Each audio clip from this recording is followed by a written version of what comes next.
आज अपन विद्युत द्विध्रुव पढ़ेंगे। नाम से पता चल रहा है कि कोई दो चीजें हैं, तो यहाँ पर दो चीजों के रूप में पूरे चैप्टर में आवेश है, तो क्या होंगे? दो आवेश होंगे। यदि परिमाण में बराबर और प्रकृति में विपरीत दो बिंदुवत आवेश अति अल्प दूरी पर स्थित हो तो वे एक निकाय का निर्माण करते हैं। इसे विद्युत द्विध्रुव कहते हैं। अर्थात इसमें दो आवेश होंगे जिनका परिमाण तो बिल्कुल बराबर होगा, लेकिन प्रकृति विपरीत होगी। मतलब एक धनात्मक होगा तो दूसरा ऋणात्मक होगा। तो इस प्रकार जो निकाय बनेगी उस निकाय को अपन क्या कहेंगे? विद्युत द्विध्रुव। तो अपन इसे बोर्ड पर देखते हैं। विद्युत द्विध्रुव,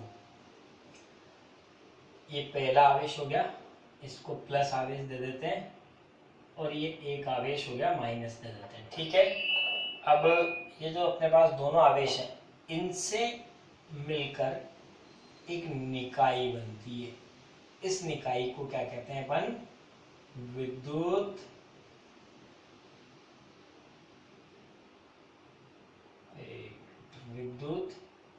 द्विध्रुव। ठीक है। इस निकाय को विद्युत द्विध्रुव कहते हैं। तो इसकी परिभाषा सुनेंगे अपन। यदि परिमाण में बराबर और प्रकृति में विपरीत दो बिंदुवत आवेश अति अल्प दूरी पर स्थित हो तो वे एक निकाय का निर्माण करते हैं, जिसे क्या कहते हैं? विद्युत द्विध्रुव। फिर एक बार रिपीट कर रहा हूं। यदि परिमाण में बराबर, देख रहे हैं दोनों का परिमाण बराबर है, और प्रकृति में विपरीत दो बिंदुवत आवेश अति अल्प दूरी पर स्थित हो तो वे एक निकाय का निर्माण करते हैं, जिसे विद्युत द्विध्रुव कहते हैं। मैं परिभाषा लिखता हूं। यदि परिमाण में बराबर एवं प्रकृति में विपरीत दो बिंदुवत आवेश अति अल्प दूरी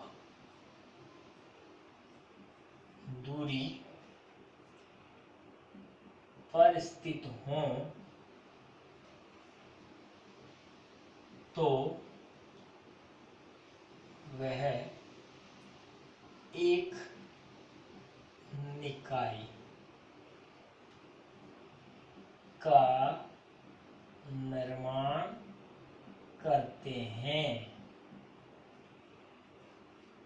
इसे ही विद्युत द्विध्रुव कहते हैं। ठीक है। इंग्लिश में से इलेक्ट्रिक डाइपोल कहते हैं।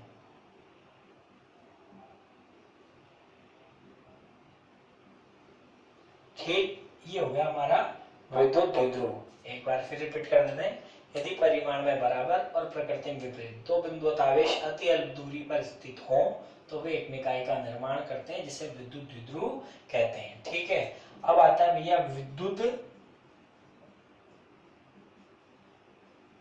द्विध्रुव आघूर्ण।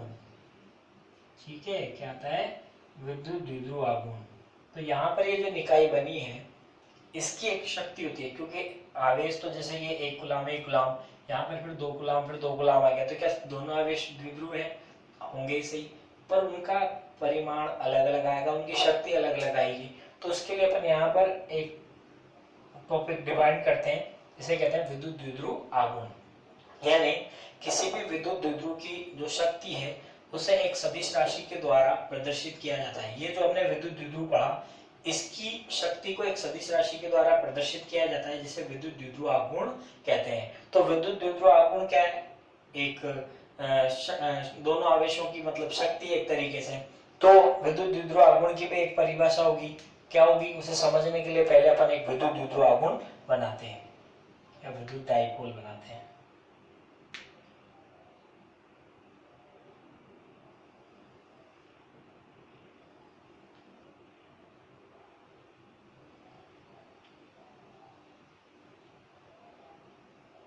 ठीक है।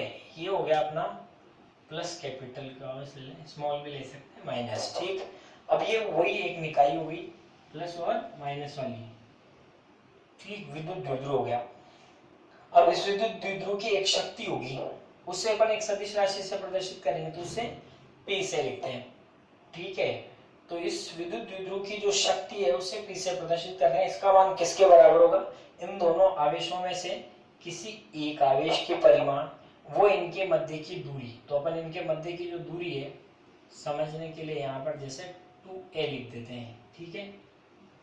तो ये जो विद्युत द्विध्रुव आघूर्ण होता है वो इनमें से किसी एक आवेश का परिमाण व इनके मध्य की दूरी के गुणनफल के बराबर होता है। तो मैं कह रहा था कि विद्युत द्विध्रुव की जो शक्ति उसे एक सदिश राशि से प्रदर्शित करते हैं जिसे विद्युत द्विध्रुव आघूर्ण कहते हैं। तो विद्युत द्विध्रुव आघूर्ण की परिभाषा क्या होगी?